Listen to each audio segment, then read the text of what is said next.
No hi ha res al son que ja s'ha exposat. Doncs comencem el ple extraordinari amb l'aprovació definitiva de la modificació del reglament intern del casal municipal de Sant Joan d'Istal. El ple de l'Ajuntament, en sessió del 20 de desembre de 2018, va aprovar inicialment la modificació del reglament de règim intern dels casals de gent gran i Lliçà d'Amunt. L'anunci relatiu a l'aprovació inicial va ser exposat al públic a la Butlletí Oficial de la Província del 3 de gener de 2019, en el Diari Oficial de la Generalitat de Catalunya del 7 de gener de 2019 i en el Diari A Punt avui del 29 de desembre de 2018 i en el taulell de dibuixos de l'Ajuntament. Durant el període d'exposició al públic s'ha presentat un escrit d'al·legacions per part del grup municipal d'Esquerra Republicana. És l'informe de tècnics de participació ciutadana del sentit que s'han d'estimar en part les al·legacions formulades, atès que les modificacions introduïdes per l'estimació de les al·legacions no suposa un canvi substancial que obliga a una nova aprovació inicial, i s'ha dit que en favorable de la informativa de temes sectorials es proposa el ple els següents acords. Primer, estimar en part les al·legacions presentades pel grup municipal d'Esquerra Republicana de Catalunya en el sentit expressat en l'informe tècnic. Segon, aprovar definitivament la modificació del reglament de règim intern dels casals de gent gran de Lliçà d'Amunt que consta de l'annex d'aquest acord. I tercer, publicar aquest acord amb el text íntegre de les modificacions aprovades al Butlletí Oficial de la Província i anunciar al Diari Oficial de la Generalitat de Catalunya la referència al butlletí que s'hagi publicat íntegrament al text. Molt bé. La comissió informativa ja està plantant els petits ajustos. Si hi ha algun comentari a fer o amb aquests ajustos els donaríem per...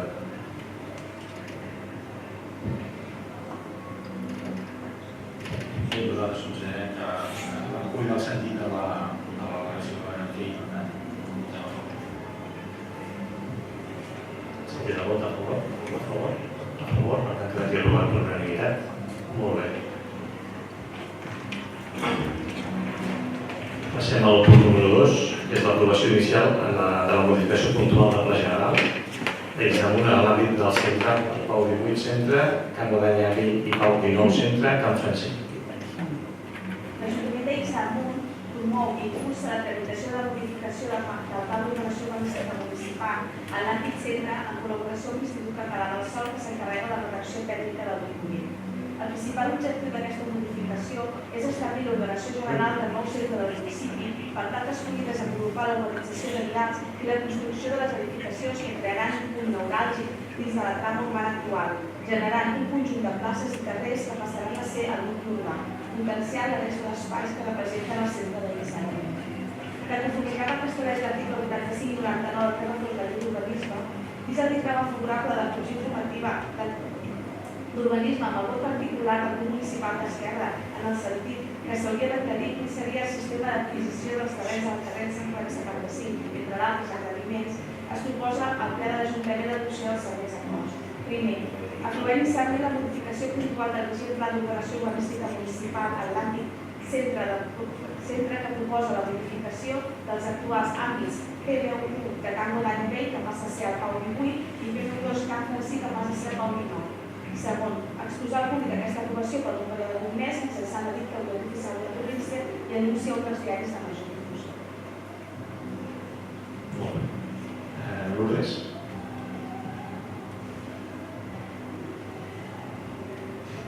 Hola, bona tarda. Intentaré ser breu, però bueno, és un projecte bastant gran i potser m'agrada una mica més de compte. Doncs bé, bona tarda a tothom. Avui per nosaltres, per tot l'equip de govern, és un dia molt especial i creiem que també per la resta de partits, perquè avui, després de més de 20 anys de debats, de propostes, d'idees posades a taula, de discussions eternes, donem un pas més, tots plegats, volem que ens agradaria que sigui tots plegats, per fer realitat el projecte de centre. Sí que és veritat que tots els grups coneixem perfectament el projecte perquè hi ha hagut moltes reunions, presentacions per part d'Incasòl, per part de l'Ajuntament, però avui a mi m'agradaria recalcar alguns dels aspectes que per mi són claus d'aquest macroprojecte del centre. El primer de tots crec que cal recalcar que és un projecte, sota el nostre criteri, que aglutina i que inclou els punts de vista diferents de cada partit que hi ha a govern i oposició. Hem pogut, evidentment, no arribar a un acord al 100% perquè si no, no seria la proposta, mai podríem tancar aquesta proposta, però el que sí que hem fet és anar incorporant dins d'aquest dibuix del centre diferents perspectives. Tenim l'aposta d'un sistema de places, perquè no ens acabem de posar d'acord a quina plaça havia de ser i on havia d'estar aquesta plaça. Tenim una aposta per l'eix natural, que era una aposta d'un dels partits, un altre és l'eix comercial, les locutores per part d'un altre, i així en tot el recorregut d'estudi i de debat d'aquest projecte hem anat incorporant mica en mica els diferents punts de vista per poder arribar a un mínim de consens, on creiem nosaltres, sota el nostre punt de vista, que tots podem estar còmodes. Evidentment, sempre hi ha al·legacions que es poden fer perquè no serà mai al 100% de consens. Després, una altra cosa que m'agradaria recalcar és la participació que hi ha hagut. No durant aquests 4 anys només, sinó des de fa 20. En època de Convergència es va fer una proposta, en època d'Esquerra van fer 3 propostes, si no m'equivoco, i ara en aquests 4 anys hem fet 2 processos participatius i 1001 proposta. Amb l'universitat, amb l'Incasol hi ha hagut moltíssimes i amb el procés participatiu ha sortit molta xitxa. Sí que és curiós que durant tot aquest termini de temps la gent sempre deia el mateix. Tothom volia la plaça, tothom demanava un carrer comercial, tothom demanava un punt de trobada. I és curiós perquè en aquests 20 anys la gent no ha canviat de parer. Tothom vol el que es vol sempre a tot el centre. És trobar-nos i punts de referència. I això és el que aquesta proposta també vol recollir. Un altre tema que és diferent a altres municipis i és aquest punt innovador. Li hem volgut donar aquest toc especial i és incorporar iniciatives que mirin més cap al medi ambient. Ara a Catalunya està el tema de l'agenda catalana, l'agenda urbana catalana, on potencia moltíssim la sostenibilitat, l'eficiència energètica i sistemes d'aprofitament de l'aigua, de la llum, etc. I aquest projecte, com podeu llegir, incorpora sistemes per poder aprofitar l'aigua, la llum, com per exemple als carrers es preveuen que hi hagi sistemes de filtració de l'aigua perquè aquesta aigua es pugui filtrar, la puguem recuperar, la puguem posar en dipòsit i després reutilitzar. També hi ha sistemes d'aprofitament energètics, sistemes de consum energètic sostenibles, és a dir, que un bloc de pisos pugui produir l'energia necessària per aquest bloc i si li sobra que pugui compartir amb l'altre. També es preveu que hi hagi una xarxa separativa, que vol dir que hi haurà una xarxa de clavegueram i una xarxa de pluvials, i un llarg etcètera de mides sostenibles que creiem que li donen toc especial a aquest projecte. I també creiem que és sobretot un projecte molt engrescador.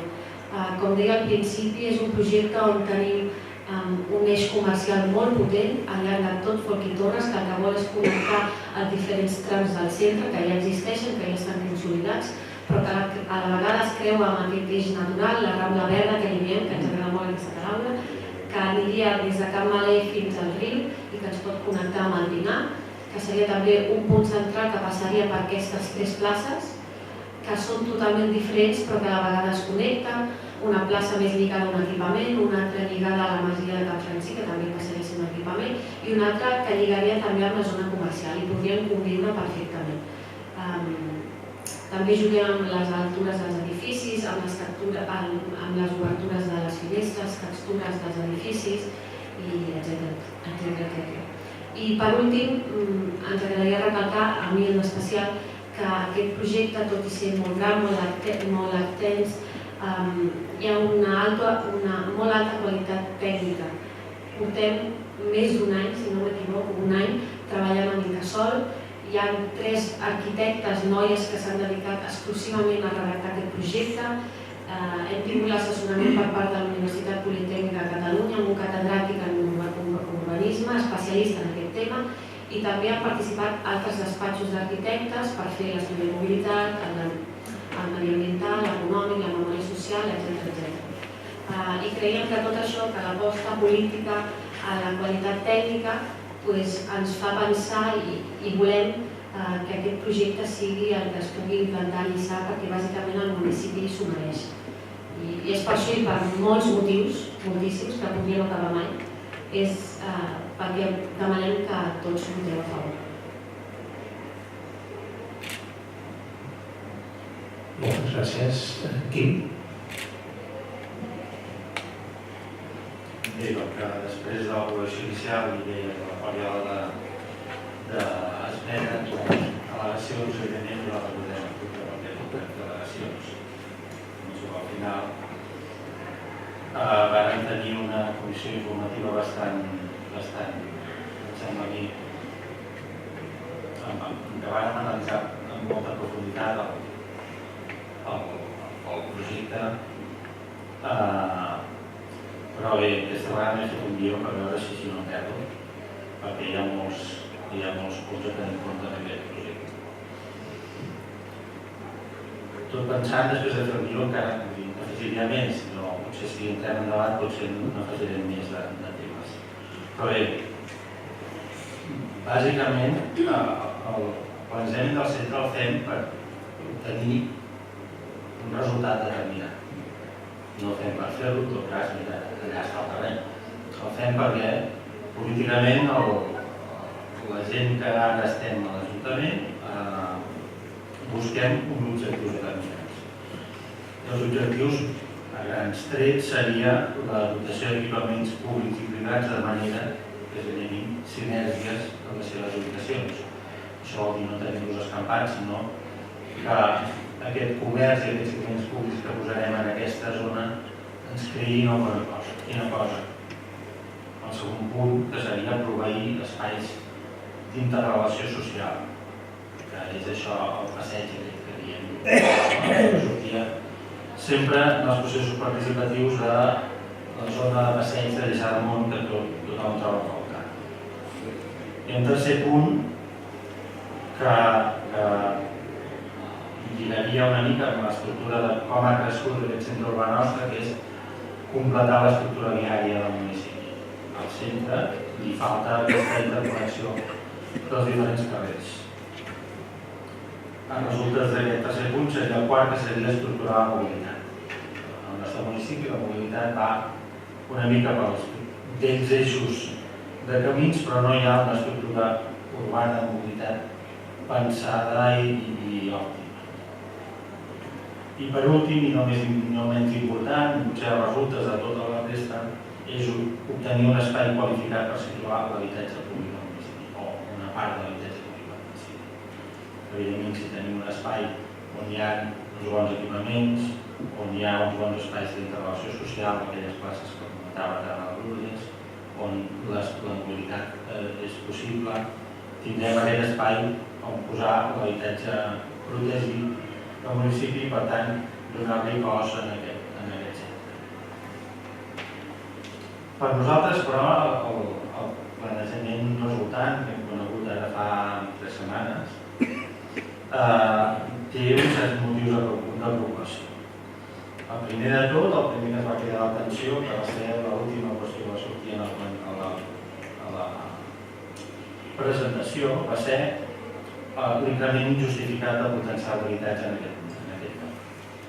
Mentre en totes les sessions, jo quan vaig estar al meu període de regidor d'urbanisme hem parlat de fins a 600 habitatges, en les sessions de participació s'havia parlat entre 600 i 650, fins i tot en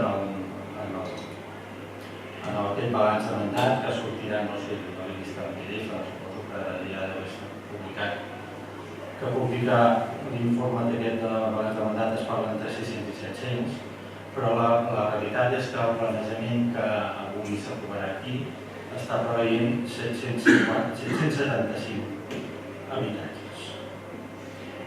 Bé, és substancialment més que l'increment. Actualment aquí en aquest àmbit es podien fer uns 525 habitatges, estàvem parlant d'incrementar fins a 600, per ratlla dels 600, potser una mica més de 600, doncs d'aquests 525 estem passant a 775. És un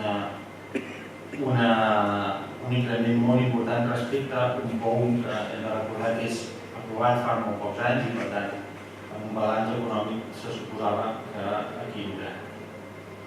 Vull dir que se suposava que amb aquest planejament de 525 habitatges tenia la capacitat d'autofinançar-se amb les sessions i amb l'organització que s'ha de fer. El segon punt, potser menor, però vist que m'ha anat tot el debat, sent important també, és la manca de resolució de les bosses aquestes d'aparcament que han sortit de tot arreu. Encara d'ara, no sabem exactament quantes places de pàrquing es perden ni es guanyen i per tant quin és el balanç d'aquesta intervenció. Pensem que aquesta intervenció és central al municipi, per tant hi haurà molta mobilitat de fora cap a aquest espai i per tant molta necessitat d'aparcament perquè aquest espai funcioni. El tercer punt, i per molt que mirem el dret al revés, és que de fet l'aposta pel habitatge protegit és el que marca la llei, ni més ni menys, el 30%, ni un de més ni un de menys. Per tant, és una aposta mínima per l'habitatge protegit, és el que és. El quart punt de preocupació seria la manca de resolució de la mobilitat, en el mateix estudi de mobilitat generada. El que ens diu és que hi ha un increment de trànsit de 1.300 cotxes a Francesc Macià, 500 cotxes en Cercle B, en un sentit i en l'altre, 1.000 cotxes a la carretera de Granollers, o sigui, 1.000 d'anada i 1.000 de tornada, estic dient, i 1.300 vehicles més en recorreguts interns. Però, tot i que constata això, apunta a unes solucions però no les determina. Per tant, anem a fer una aprovació confiant que més endavant ja resolguem aquest problema que ens ve anunciat. Per nosaltres també, l'últim punt seria que s'ha apostat poc per la superfície comercial. Pensem que quan estàvem parlant de 500 habitatges hi havia 11.000 metres de comercial, ara estem parlant de 775 i el comercial ha passat a 13.000, o sigui, amb un 50% d'increment d'habitatge només fem un 20% d'increment de comercial. Per tant, hem anat a reduir el comercial percentualment respecte al que s'havia proposat en el POU, que era just, però en fi, resulta encara és més just. Això apuntant que en el mateix estudi et diu que hi ha marge per incrementar aquesta superfície de comercial. L'estudi ho determina comparant amb altres municipis del nostre entorn i arribar a la conclusió que estem per sota de la dotació comercial. Per tant, tindríem marge per posar més comercial i el comercial que funcionaria a Nissan, en tot cas, és aquest que tindria la centralitat que li dona aquest any.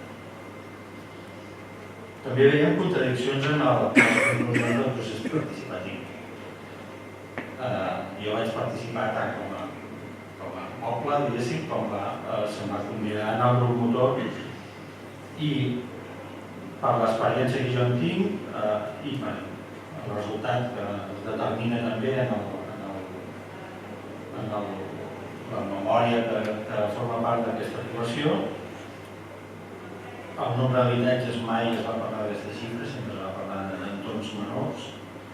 El nombre de plantes dels edificis també es va parlar sempre de planta baixa més 2 o a mig en general, algun planta baixa més 3, ara estem parlant de planta baixa més 3 més alguna part de planta baixa més 4. Per tant, tot plegat ha crescut, evidentment hi ha més habitatges, han d'acabar en algun lloc, creixen en el projecte. També les característiques dels habitatges, fins allà on es pot entendre, es va a uns estàndards que són els mateixos que hi havia quan en la participació es deia que es volia optar per una superfície generosa dels habitatges. Això és encara més flagrant en els habitatges protegits, que són més petits. també en els processos participatius i a repetir-se, però bé, dues de les qüestions que hi havia era la resolució de la mobilitat i la resolució de l'espai d'aparcament que s'acostava en el procés participatiu per procés d'aparcament en l'entorn d'aquest àmbit, que no han quedat definits. A part d'això, hi ha mancances del propi projecte o de l'àmbit intern del projecte que, o sigui, és repetir-me, però vull dir que és una mica per definir quines són les internes i quines són les externes, i no m'estendré si ho repeteixo. La identificació dels espais d'aparcament, la poca superfície dedicada al comerç, el nombre d'habitatges, els sistemes d'adquisició dels equipaments, d'encercle de permanents i de referta de casa nova, i després, en l'estudi econòmic, la valoració econòmica del transport i dels residus, que em sembla sobrevalorada.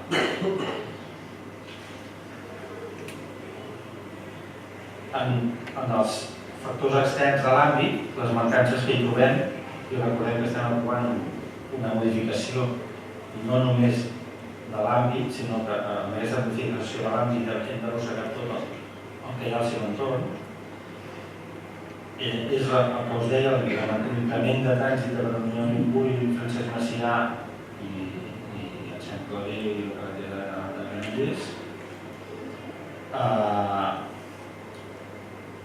la manca de replantejar les àrees d'expansió urbana que envolten el centre, que és aquella moció que vam presentar fa uns mesos perquè es repeteixin les unitats d'actuació en entorn del centre que tenen capacitat per situar 1.000 habitatges més a part d'aquests 775 que estem parlant aquí.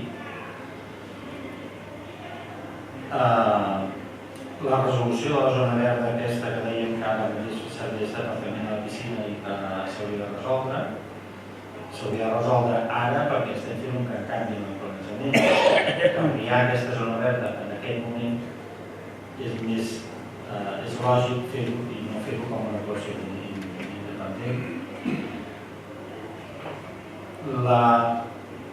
Obviar el fet de l'obertura del carrer de la fàbrica en tota l'estructura de la mobilitat s'ha obviat, no es planteja l'obertura del carrer de la fàbrica, però és un element que ajudaria a la mobilitat. I, per últim, la definició dels accessos a Can Maler. Estem jugant amb la pista de Can Maler, però no sabem quina relació té Can Maler amb l'espai que estem indicant.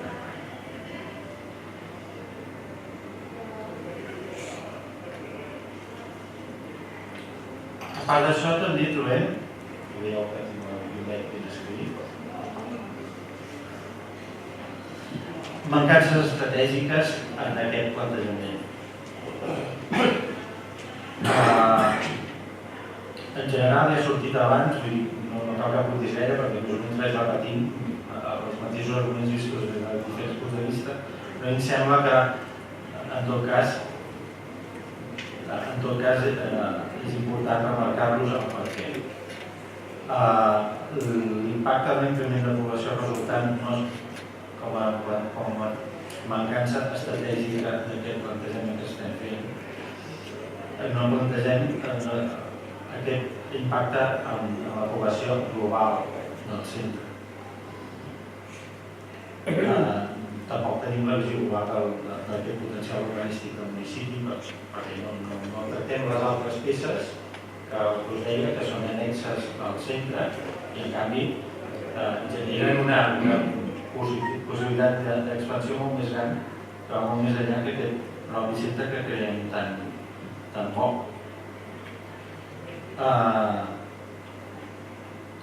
Una qüestió estratègica que preocupa especialment vist el conveni que es va assignar amb Incasòl. Incasòl actuarà com a administració actuant i per tant es farà amb el 15% del sostre que resulti d'aquesta actuació, però no sabem quina relació tindrà l'Ajuntament amb Incasòl per definir quina és la política d'explotació d'aquest sòl, perquè el mateix conveni, tal com està redactat, ho deixa el 100% en mans de l'Incasòl. Per tant, abans de tirar endavant, jo crec que això aquí hi hauria d'haver una definició concreta de quina força té l'Ajuntament davant de l'Incasòl, perquè l'Incasòl, al ser administració actual, té potestat per administrar com a mínim sempre aquest aprofitament urbanístic. Estem parlant del 15%, que són molts habitatges.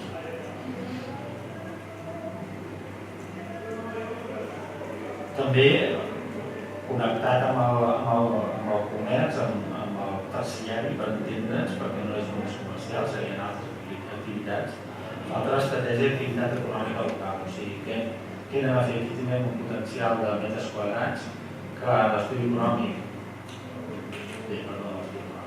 en les participacions es parla que hi ha molts locals tancats, però això és una percepció nua de la situació actual. Aquí no hi ha estratègia de fons. L'Ajuntament crec que ha d'estar perquè una situació determinada millori, no per resignar-se a la situació actual. Per tant, hi ha d'haver una estratègia d'actuació econòmica per activar aquests metres quadrats. I finalment, l'última, tornem a insistir en el tema de l'aparcament. No hi ha solució d'aparcament i, per tant, no sabem.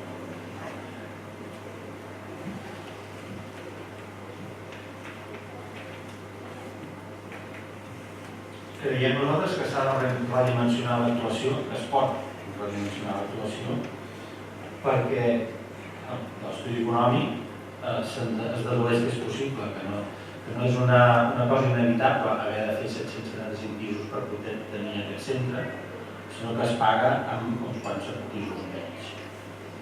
Normalment a l'entorn d'aquests 600 que s'havien plantejat de bon començament.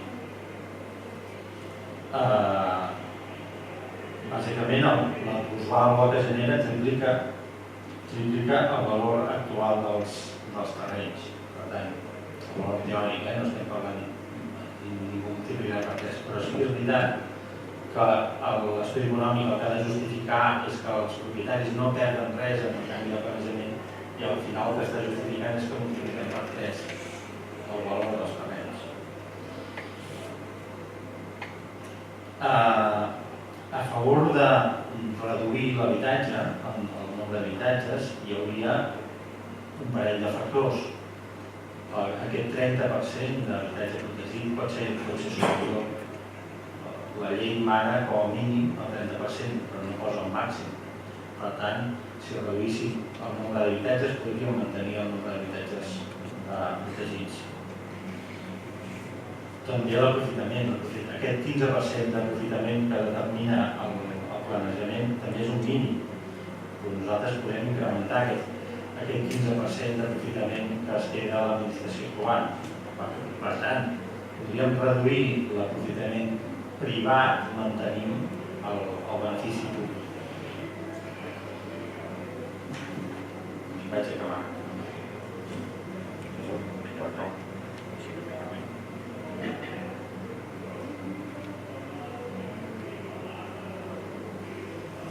Per tant, i vaig acabant, no hauríem de perdre de vista els objectius primers. Hem passat per van plantejar uns objectius, hem fet un treball, hauríem de verificar que els objectius primers que van posar quan van començar es compleixen. Ajudar al desenvolupament de l'activitat local, econòmica, obtenir espais de socialització i d'identitat col·lectiva, obtenir un parc d'habitatges públic capaç de regular el mercat immobiliari municipal,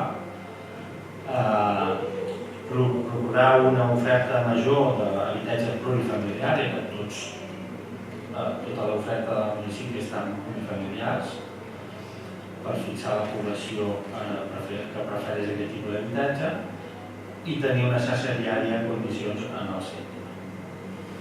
Per tant,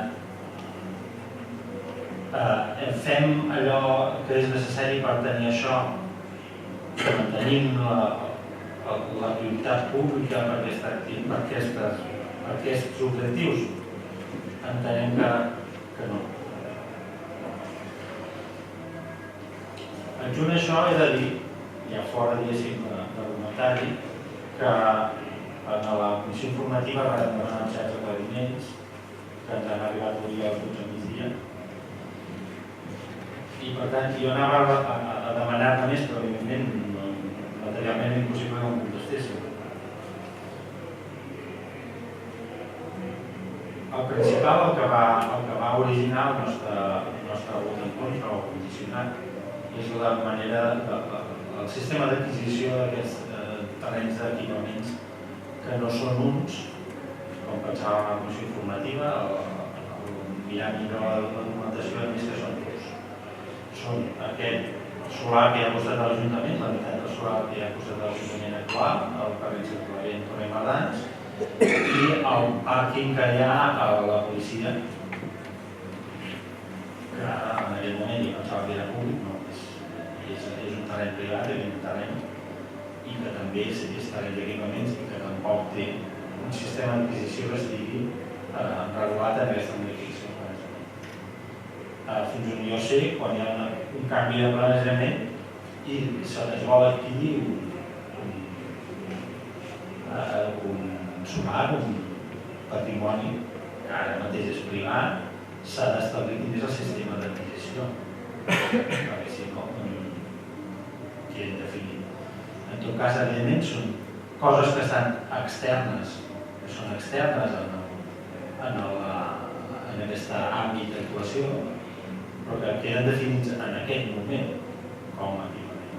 Per tant, és aquest el moment en què s'ha de dir quin és el sistema d'actuació. I el sistema d'actuació, si no es defineix, evidentment, per defecte, és expropiació. Però clar, això vol dir que estem carregant sobre l'Ajuntament,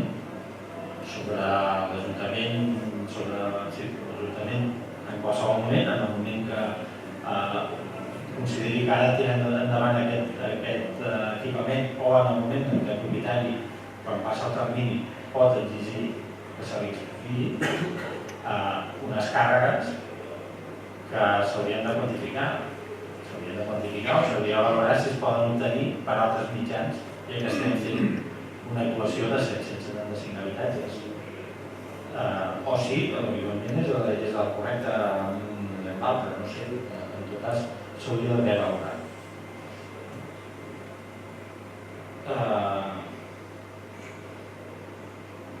Se'm va contestar també el balanç d'equipament d'aparcaments. Se m'ha juntat el quatre que hi ha a les memòries, igualment aquell quatre no m'entenc. Quin és el balanç d'aparcaments interns de la zona i externs de la zona? Com queda? On són les bosses d'aparcament aquelles que hi ha?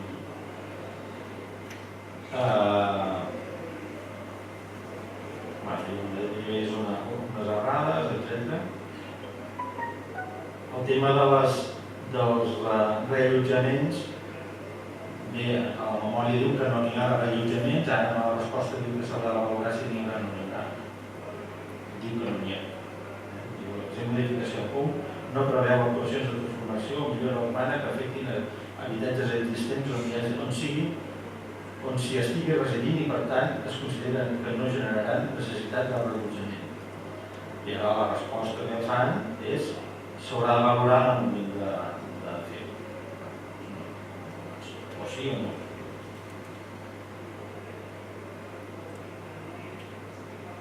En fi, hi ha més coses que suposo que hem d'anar comentant ja abans.